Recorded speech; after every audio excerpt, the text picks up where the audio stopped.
Hey guys, welcome back to another episode of 0 to 60. You join me from the cabin of my recently DCT swapped N54. Now this episode, we're going to get straight into it. We're going to try and convert my old 6AT paddles, which worked on a pre-2010 model car, to DCT paddles. Now, you may notice these are actually LCI paddles. So someone has converted these from what I need them to be anyway. Now the way they work, what's the easiest way to describe it? So older E-Series cars, so basically pre-2010 models, when you click a paddle or you move the paddle on the weird flappy things that the original ones had, all they do is it's closing a circuit or earthing out a wire. So the JBE module has a wire that comes up to the switch, and then it either earths it out for downshift or earths out another wire for upshift, and that's what tells the computers what you're trying to do. With the DCT cars, they went a little bit more clever with it all. So they have a continual resistance over the paddles. Now I get the impression BMW have done that so they can monitor if there's any faults with the shift paddles. So if the resistance changes, it throws an error, and then the DME can go, hang on, there's something wrong with the shift paddles. So they actually have a continual resistance over the circuit, and that resistance is just over 6 kiloohms. Now, what they end up doing, to upshift or downshift, you change that 6 kiloohms to, I think it's 300 ohms on a downshift or 2000 ohms on an upshift, and I will get into the numbers shortly. So what I'm going to try and do is add resistors to this wiring here, so that when the paddles are not being pulled, we've got that 6 kiloohms going over the circuits, and when we pull a paddle, it changes it to the other resistance number. Now, that all sounds quite clever. I am not going to take credit for it. I've found a picture. Where are we? Sorry, guys. I found this picture earlier on a forum. Actually, it's about a week ago. And it's a dude that's done exactly what I need to do here. And he actually made a harness to plug and play, but I'm just going to cut into mine because YOLO. So yeah, I'm going to see if I can replicate this harness. And you can see at the top there, he's got a 1.18 kilo ohm resistor and then a 4.9 kilo ohm resistor. And it gives you the 6.2 when it's not pushed, and then 1.1 when it is. And then you can see what he's doing there for the bottom. I'll put a link to this, or I'll put it on the screen so you can see what I'm doing. But I'm going to try and replicate that and then just tap it into my existing wiring. I did notice this one has been played with before. It looks like it's just a join there.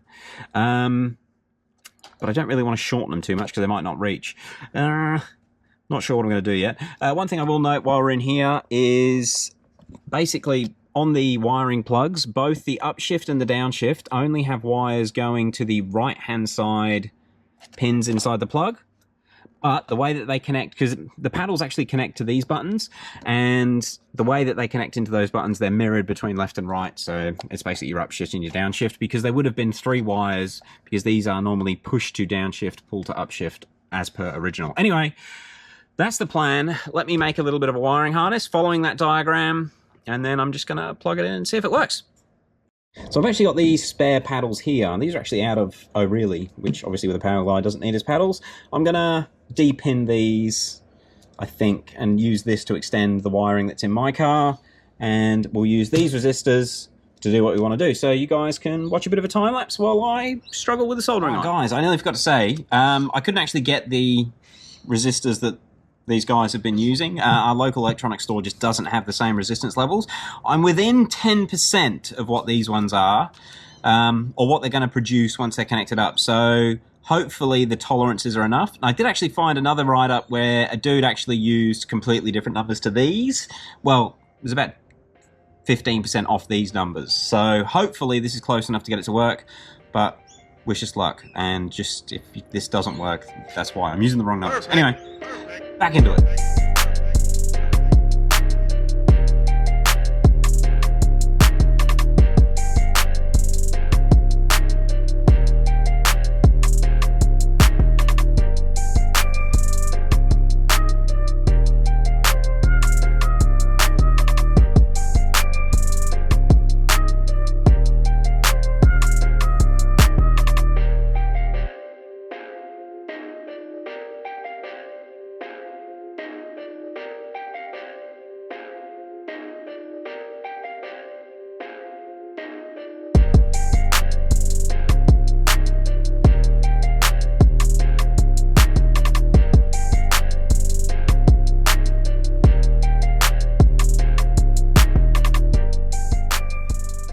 Okay, so I have the downshift paddle melted to the table. So I'm going to try this one here to see if it works. So wish us luck.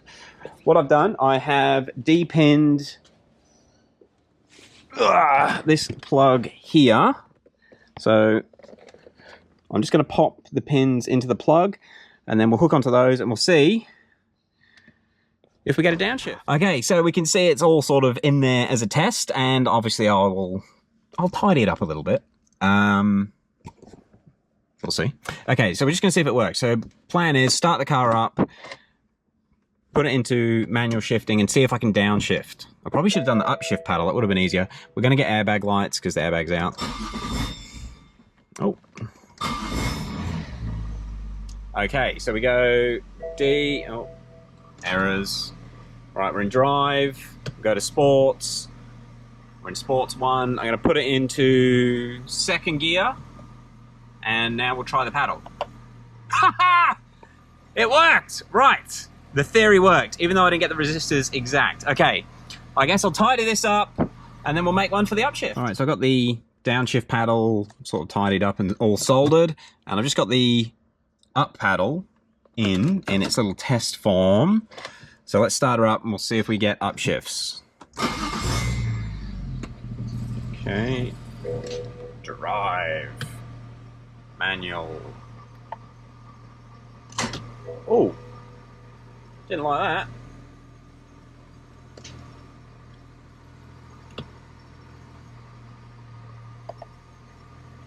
We got downshifts, but we're not getting upshifts. Okay.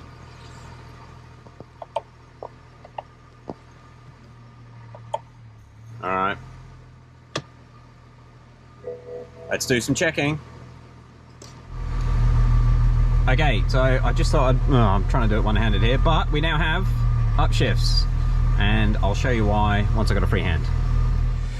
So just trying to show you what was going on. With the way these paddles were set up originally, the upshift was connected to the bottom pin and the middle pin, where this one is also connected to the bottom pin and the middle pin, but because the connector goes in the other way, it ends up connecting to, on this actual switch, the middle pin and the top pin.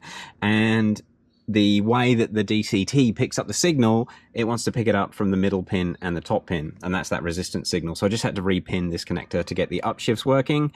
They're now working. I'm going to solder it into this harness and get it all put back together. Okay, so they're both wired in, wires are all tucked away. This is the moment of truth. We're going to drive, sports mode, and upshift. Boom! And downshift, and upshift, and downshift. I'm pretty happy about that. Right, we have the DCT paddle conversion done. All right, I'm going to get the car back together, and I'll give you a summary just to try and clear up any confusion that might have been... Just to try and clear up any confusion with what I've just done. All right, so wheels all back together, and I've cleared the airbag light with the JB4, so that's nice and easy. And... oh, camera's gone flying. I'm just going to give it one last try. And it's not going to go through the gears, will it? Because it doesn't. But we got first, second. Turn DTC off. Second. Nah. We can go 1 and 2. First.